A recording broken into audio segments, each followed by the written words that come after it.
कि कुछ ऐसे लोग हैं जो ऐसा काम कर रहे हैं जो उनका काम नहीं है, और ऊपर से कहते हैं कि हमको ज़कात दो।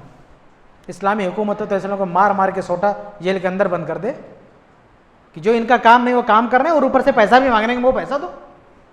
भाई एक आदमी अगर डॉक्टर नहीं है और आपके किसी मरीज का आके इलाज कर रहा है, गड़बड़ कर रहा है, और फिर कहे कि हमको पैसा दो, आपको पता चल गया कि ये डॉक्टर नहीं है और आके गड़बड़ी कर दिया, आप उसको पैसा देंगे कि उसको जेल में पहुंचाएंगे?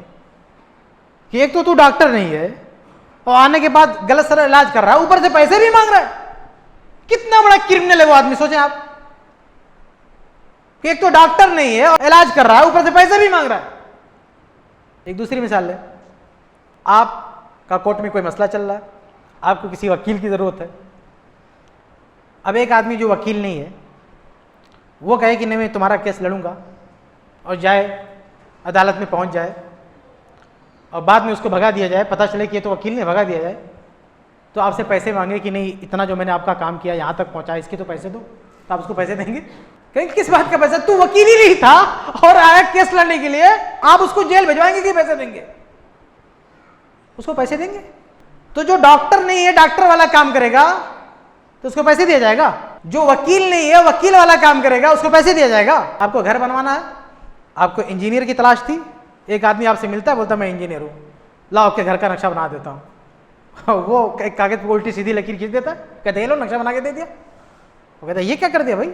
फिर तहकीक करता पता चलता है तो इंजीनियर नहीं है। तो कहता नहीं मैं कुछ भी था लेकिन मेरा पैसा तो दो, मैंने काम किया। तो आप उसको पैसे देंगे तो उसको जेल भिजवाएंगे कि एक तो गलती किया, चीट किया हमारे साथ, तो इंजीनियर नहीं था, इंजीनियर मर गया, उल्टा सीधे हरकत के पैसे भी मांग रहा। तो ऐसे मेरे भाइयों इल्म के मैदान में, दावत के मैदान में भी ऐसे लोग खड़े हैं जो प्रोफेशनल नहीं है, जो दीन का इल्म नहीं रखते हैं, और वो खुद को अपने आप को दाई कहते हैं, टाइटल भी दाई। हमारे हिंदुस्तान में ऐसे लोगों को बर्दर का टाइटल दिया जाता है, लेकिन ये अपने आप को कहते हैं हमको दाई बोलो, दाई। ऐसे लोगों को पैसे देना चाहिए? इनको कुछ आता जाता नहीं, माइक पे खड़े होकर हर मसले में इस्तिहाद कर रहे हैं, फतवे दे रहे हैं, इनका काम नहीं है। फतवे देना इनका काम नहीं, इस्तिहाद करना इनका काम नहीं है, और इस्तिहाद कर रहे हैं वो भी गलत कर रहे हैं, जाहिर उनका काम नहीं है। तो गलत इस्तिहादात, गलत फतवे, ये लोग आपका पैसा लेने का हक रखते हैं, इनको आप पैसे दोगे? जरा सोचो कि अगर कोई डुप्लीकेट डॉक्टर आ जाए आप उसको पैसे दोगे? नकली वकील आ जाए आप उसको पैसे दोगे? जाली इंजीनियर आ जाए आप उसको पैसे दोगे? लेकिन जाली आलिम आके खड़ा हो जाए आप उसको तिजोरी खोल के दे रहे हो, ले जाओ ले जाओ ले जाओ। वो आपकी ईमान लूट रहा है, आपका दीन बर्बाद कर रहा है, आप उसे पैसे दे रहे हो? किसी भी फील्ड में अगर कोई आदमी प्रोफेशनल नहीं है आप उसे एक फूटी कौड़ी नहीं दोगे।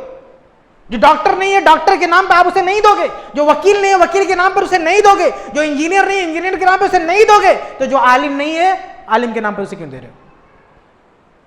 क्यों दे रहे हो उसे पैसे? क्या कर रहा है वो गलतियां कर रहा है, वो गुमराहियां फैला रहा है, जो उसका काम नहीं वो कर रहा है, वो पैसे लेने का। इस्लामी हुकूमत ऐसे लोगों को मार मार के अंदर करे, जेल के अंदर, समझ रहे? हम ये नहीं कहते कि जो आदमी मदरसे से नहीं पढ़ा है, जिसके पास सनद नहीं है, वो दीन का काम ना करे। भाई किसी भी फील्ड में अगर एक आदमी प्रैक्टिस करते करते, मेहनत करते करते किसी मकाम पे पहुंच जाता है, उस फन के लोग उसको अप्रूव कर देते हैं, अप्रूवल दे देते हैं कि ये आदमी ये काम कर सकता है, तो करे, नो प्रॉब्लम। जैसे आप देखेंगे यूट्यूब में एक डॉक्टर की हिस्ट्री है कि वो बाज़ाब्ता पढ़ा लिखा डॉक्टर नहीं है, तो ऑपरेशन थिएटर में रहता था, और रहते रहते डॉक्टरों के साथ रहते रहते उसकी प्रैक्टिस इतनी हो गई कि वो ऑपरेट कर सकता था। तो डॉक्टरों ने उसे अलाउ कर दिया कि तुम ऑपरेशन कर सकते हो, और अच्छा खासा ऑपरेशन करना। तो एक बड़े प्रोसेस से गुजरने के बाद, जो कि पढ़ा नहीं है, मेडिकल तालीम नहीं हासिल की, लेकिन उसका एक्सपीरियंस, उसका तजर्बा, एक लंबी मेहनत के बाद वो इस जगह पे पहुंचा कि डॉक्टरों ने उसे अलाउ कर दिया, ठीक है तुम कर सकते हो। तो ऐसे दीनी मामले में भी हो सकता है कि एक आदमी बहुत मेहनत करे, आगे बढ़े, और उलमा उसको अलाउ कर दें कि ठीक है तुम दावत का काम कर सकते हो, नो प्रॉब्लम। लेकिन हर आदमी जिसको कुछ आता जाता नहीं है, सिर्फ ये बोल के कि मैं दाई हूं और आपके पैसे लूट के जाए, ये ठीक नहीं है, ये मेरे भाइयों ठीक नहीं है। ऐसे लोग आपके पैसे लेने का हक नहीं रखते, इसलिए इन लोगों से चौकन्ना रहो। तो ये चंद बातें थी ज़कात के मसले में, ये मुझे बातें आपके सामने रखनी थी। बाकी वो ज़कात के जो असल मसाइल हैं, जो हर साल आप सुनते हैं कि किस चीज़ में ज़कात देनी है, कितना देना है, वो अलग मसाइल हैं। इंशाअल्लाह रमज़ान में आप उलमा से सुनते रहेंगे। लेकिन ये चंद बहुत ही मोटी मोटी बातें, अहम बातें थी जो मैंने आपके सामने रखी हैं।